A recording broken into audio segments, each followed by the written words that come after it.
Hello everybody and welcome back to my channel.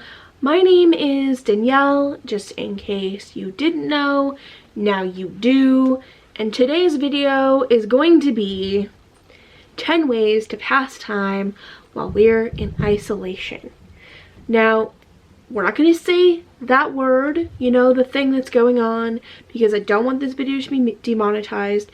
In all honesty, most of my income is just like dried up, right? Any projects I had coming up or was working on, they've completely stopped. One continued because we needed to get an online store up and going. You know, the store I work at on the weekends is now closed until further notice.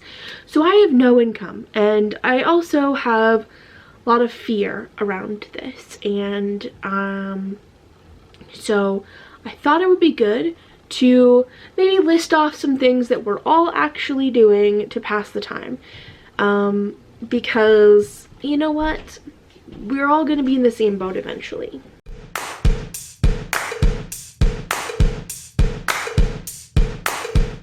Number one on my list is to turn yourself into a bed burrito.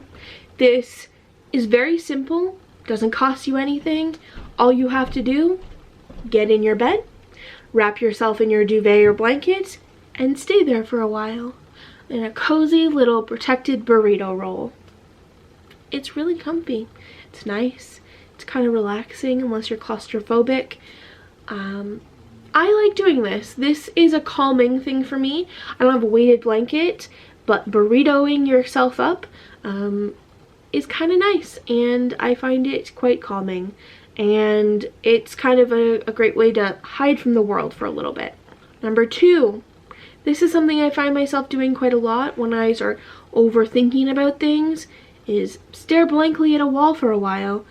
No word of a lie, I could probably just like zone out and stare at something indefinitely, because it feels like my brain is just completely fried. It's overthinking things way too much, and I'm like thinking through like income and how I'm supposed to pay for my car, and like how I'm supposed to pay my car insurance, how I'm supposed to pay my cell phone bill. Like, my bills are minimal and I am concerned.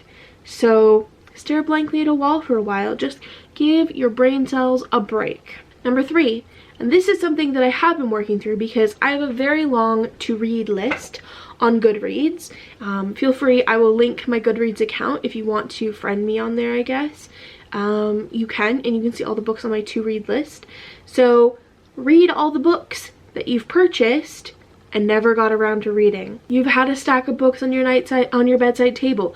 You have a shelf full of books behind you. Read the books. You have, you know, a stack of Audible credits that you haven't used because it keeps charging you every month, but you keep not buying an Audible book. Buy the books. Read all the books. Listen to all the books. If you don't have the books, but you have a library card, even though your library is closed, you can still go through their online portals most times and get books, and like downloadable books, and also books on tape, Audible books. Like, you can get audio books. Why can't I see? This is what I mean, my brain is completely fried. Number four, you can cry a bit. Totally understandable. We're all like under a lot of emotional stress, and it is okay to just sit in your room and cry for a bit. No one needs to know. You don't need to tell them. You can just cry, get it over with, get the emotional release, and then move on. Or you can just cry all the time and not do anything, but that's not very productive. And if I cry too much, I end up with a migraine, and it's like several days of a migraine. So I would just say, like, cry for a bit, you know, do some breathing, wipe your nose, wash your hands, and get on with it. Number five, you can fix all the holes in your clothes. You know, the holes in your socks, the holes in your bra, you can fix the holes in the like the armpits of your shirt. You can do all the mending that you're like, I can totally put that button back on. I'm not going to throw that out because I am saving the planet. Well, now is the time to sit down and do all of those things, because we all know that you probably have a stack this high of mending and you've not done it. So do it. Now is the perfect time to mend all that stuff. Number 6. Well, I can't do 6. Number 6, because this is definitely something that I've had to stop myself from doing, but it's okay to do it once in a while, okay? Obsessively watch the news, get really anxious, move over to Twitter, get really anxious, move over to Instagram, get really anxious, and then cry a bit. I know we're all watching the news obsessively, I know we're all consuming it, but eventually you do have to take a break. So watch it, consume it, and then turn it off. Number 7. Try on everything in your closet under the guise of doing a closet clear out. Remember, the thrift stores and the charity shops are all closed, so now you have nowhere to take all of these clothes that you've just cleared out, and then leave them all on your floor drobe, your bed drobe, or your chair drobe for weeks. Sound about right? Have you tried on everything in your closet yet? I'm not at that level because I did it recently and I don't need to do it again soon, but I have been putting off photographing everything from my Poshmark store that I have been saving, so that'll hopefully happen very soon. Number 8, and if there was more than $1 in my bank account, I would be doing this. Stress shop. You know how some people stress eat, some people stress work out, some people stress hide under the covers and pretend nobody's there? Well, some people like to stress shop, and that is a very hard sentence to say. Shopping while you're stressed out is all fine and good, but don't let it create a problem. Don't go into debt for it. We're all, you know, maybe making less money. I certainly am, so I'm not buying anything in the moment, but let me tell you, my Amazon cart is full of shit I don't need. I just keep putting stuff in there and then not checking out. It solves the problem, but here's the thing. You need to remember that all of those small local businesses or independent businesses that you have been supporting, because I know you're all wonderful people and you buy from them, they are struggling too, because the second economic hardship happens, they are the first people who are left out.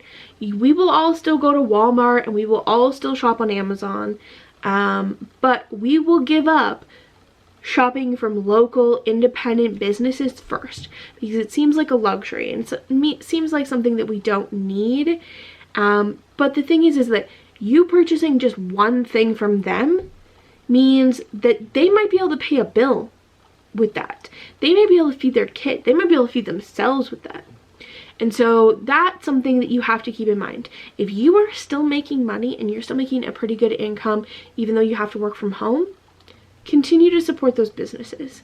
Maybe not at the same level you were before, but continue to support them because it's important and they need that money just as much as you do. Number 9, and this one I'm definitely working on. See how long you can go without washing your hair. Hence the bun, I'm on day 7. It's getting washed today because this is actually normally how long I go without washing my hair, but it's actually really good for your hair to not wash it as often. If you wash it every day, it ends up drying it out, especially if you have like curly or wavy hair. That's not so great for it.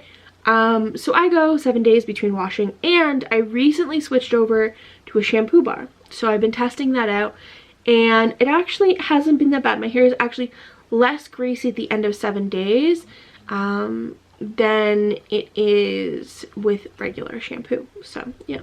Number 10, that's just, number 10 is, and I don't know why anyone would want to do this because I would be terrified, but okay. Watch every movie ever made about a contagious disease or zombie apocalypse or pandemic or whatever, and then never sleep again, because that is exactly what would happen to me. I am not going to voluntarily watch those movies. When I was little, I watched when it was Outbreak. I watched that when I was like maybe 7 or 8. It's not a children's movie at all. I don't know how I was allowed to watch it. And quite literally, if I think about the movie too hard, like too much, I have nightmares as an adult about it. I can't think of monkeys as cute anymore because of that movie. So yeah. Anyway, it's been ruined for me, but hopefully some of these will keep you entertained. I know they're all really just meant to be funny, and we're all struggling right now. It has been hard.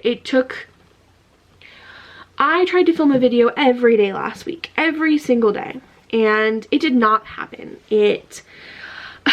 At the end of the day, I was just like, no, this is not good. This is not good. I don't want to put this out there, or this just doesn't feel right. A couple of housekeeping things. If you've stuck around all the way to the end, thank you. I have been uploading new things onto my website, rebelliousglobe.com, pretty regularly. I also am releasing gift cards today. So if you want to be an awesome human being and purchase a gift card, right now, for whatever value of gift card you purchase, so you could buy anything from $10 to $100, all you have to do is add that card to your cart, and then if you add another $10 card to your cart as well, you will get the second $10 card for free. So for every, like, any denomination gift card you purchase, you get a free $10. So that is, you know, that's a thing I'm doing. Also, if you purchase any physical item from the store, like a headband, earrings, a beanie, a keychain, whatever, you get a free scrunchie. So that's my thing. If you want to continue supporting me, you guys often shop from me on a pretty regular basis, so if you want to continue doing that, I would appreciate it, because at least you're getting something for it, you know? Anyway, thanks so much for your continued support, and I hope you're having a better week than last week. Thanks for watching. Bye!